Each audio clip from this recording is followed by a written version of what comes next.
see on the frontier, it's just impossible. Wrong word, Bish. The scenario can work. I know it. So does Graves. Yeah? How? Let's just say that once upon a time, we worked it out together. Well done, team. All the survivors escaped and McAllen got the intel. Now chase those IMC pilots back to their evac ships. What's up, Internet? This is Hourglass Gaming. And for today's video, I want to take another philosophical kind of look at a game. We're going to look at Titanfall this time, and I want to talk about something that I think is really interesting in the game and that I think is overlooked by the overwhelming majority of the game's players. This is something that happens in the campaign mode of the game, and I think it really sets the tone of the game in a elegant, expedient manner. And it really gives you a feeling for the kind of setting you're dealing with, and it kind of roots, at least my experience, of like what the game is. This was kind of prompted by a couple weeks ago, my girlfriend asked me if I could pick a game to like be in, like which one would I pick? And she thought I was going to say Titanfall because I'm like a complete Titanfall fanboy. But I actually said it would be the Mass Effect series because I love every character in that series. And so hopefully someday Mass Effect will come to the Xbox One and we can make lots of videos about that. But for now, I'm going to talk about Titanfall. And basically the thing was, I said I never want to be in any place even remotely like the Titanfall universe. It's a terrible, terrible place. And it's actually eerily similar to a lot of the modern world. You know, it actually reminds me a lot of kind of reports of what the modern Congo is like, where you have like corporate militaries massacring people in the pursuit of the heavy metals that the electronic industry needs.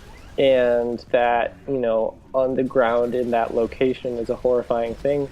And then back in the West or in different parts of the world where that isn't as prevalent, we may know about it, but we choose not to do anything about it. And I think that's pretty similar to what is going on in the frontier in Titanfall. You know, you have the IMC butchering people, and the core doesn't seem concerned about it. As long as the IMC is making money, no one seems particularly concerned about how that affects the people on the frontier, which I think is actually like not that far-reaching of a narrative.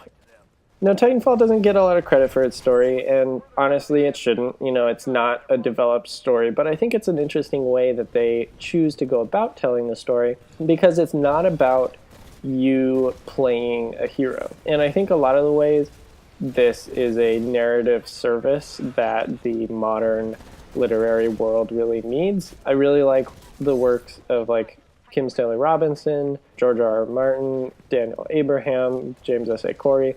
I really like books written by those people because they embody a lot of different perspectives and kind of combat the narrative of the main character. And so those books don't have main characters. They have a set of characters that they follow. And I think that's really important because we kind of grow up with these narratives of the main character in which we think we then are the main character of our own personal story. And I think that puts a certain burden on the individual to be, you know, a hero, to amount to superhuman ideals in a way that's not actually possible. Even if you are, you know, a professional athlete, a famous scientist, an actor, you know, all those things, I don't think, even if you obtain that extraordinary success, I think we are always going to fall short of that heroic ideal. And so Titanfall, in a way, is a story told like this because you aren't a main character, you're just a soldier who witnesses things. For anyone who doesn't know, like the Titanfall campaign, there's no single player campaign, it's just these extended intros and outros to the mission, and then there's dialogue between the characters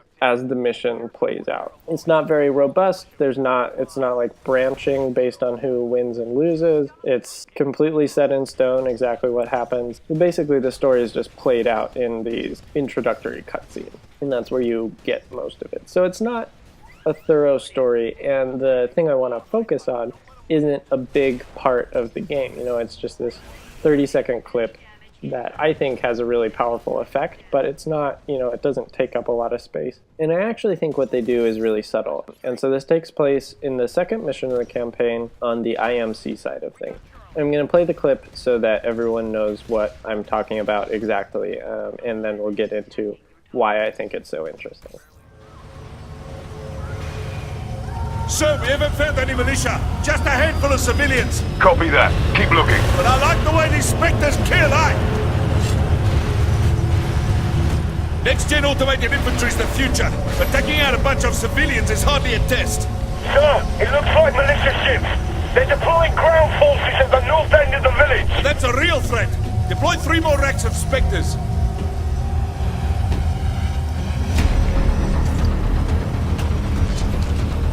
Get those other specters online. We've got militia pilots moving in from the east. Charlie squad is still rounding up colonists. We'll tell those metal bastards to wrap it up. We've got bigger fish to fry. Copy that.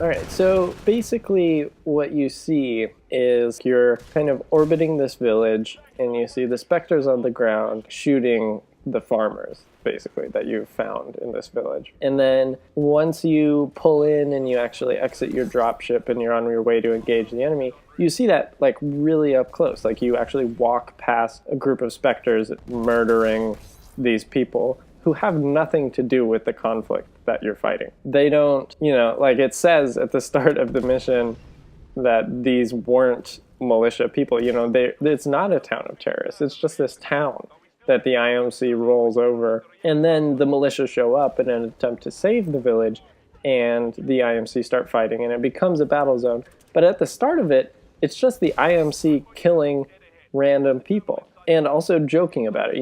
Blisk is talking about how specters are the future, and it's not a real test of combat to slaughter civilians. And I think the interesting thing about this is that it's an instance of a video game putting you in that position where you have no control over it.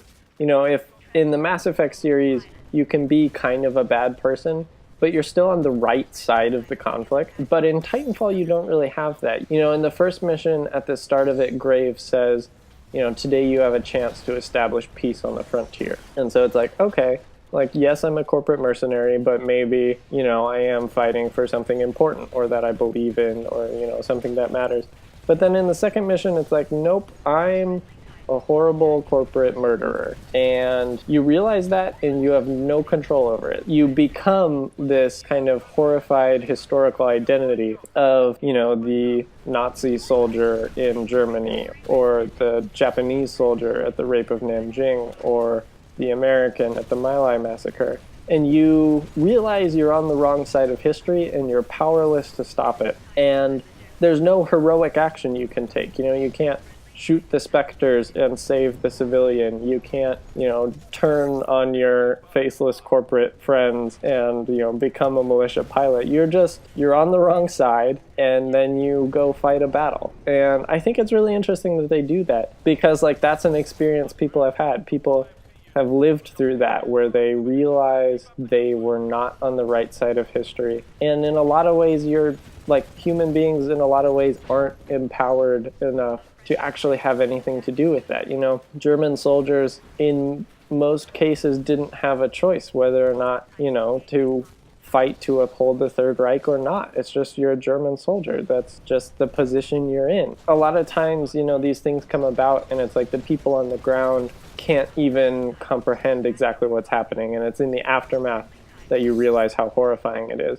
And that's really what happened with this mission. The first couple of times I played through this mission, I wasn't horrified, which you should be. If you see robots mercilessly killing civilians, you should be horrified immediately.